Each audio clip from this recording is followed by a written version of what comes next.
प्रणाम दोस्तों, स्वागत है आपका जीवन यात्रा में। दोस्तों, आसक्ति ही मनुष्य के बंधन का कारण है। यदि मनुष्य केवल आसक्ति का त्याग भी कर दे, तब भी मुक्त होने की राह आसान हो सकती है। अब जानते हैं आसक्ति है क्या।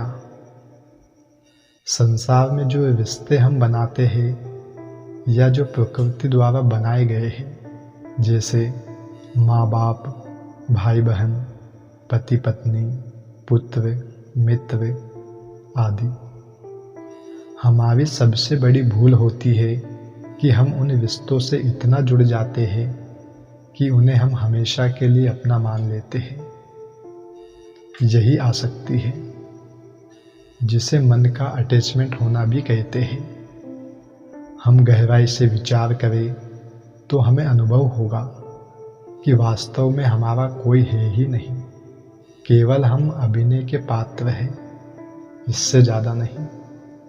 और ये अभिनय भी हम ही ने चुना है।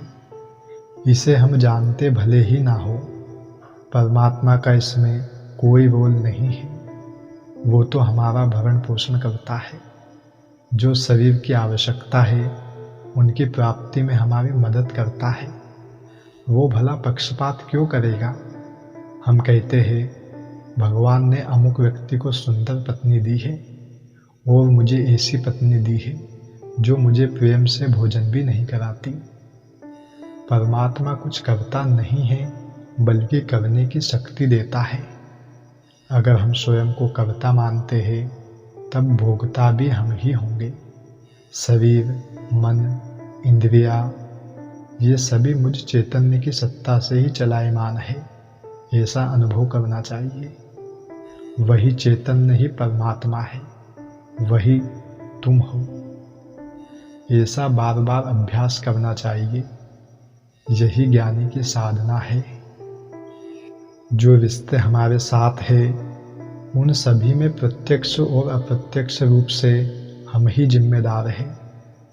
कई रिश्ते पूर्व जन्म के कर्मफल द्वारा प्राप्त होते हैं, जिन्हें प्रारब्ध कर्म कहते हैं। जिनका हिसाब पिछले जन्म में अधूरा रह जाता है, उन्हें फिर से भोगने के लिए जन्म लेना पड़ता है। जब हिसाब बराबर हो जाता है, व्यक्ति मृत्यु को प्राप्त हो जाता है। इसलिए जीवन को अभिनय की तरह लेना चाहिए। जो जीवन में घटित होता है, उसे प्रेम से स्वीकार करना चाहिए, फिर वो अच्छा हो या बुरा। एक अच्छे अभिनय की तरह अभिनय करना चाहिए, ताकि परमात्मा फिर संसार रूपी रंगमंच पर अभिनय के लिए ना भेजे, क्योंकि अस्वीकार भाव हमें फिर से कर्म बंधन में बांध देता है। इसलिए हानि को भी उतनी ही खुशी से स्वीकार करना चाहिए जितना कि हम लाभ को करते हैं। जीवन को आनंद पूर्वक जीना चाहिए।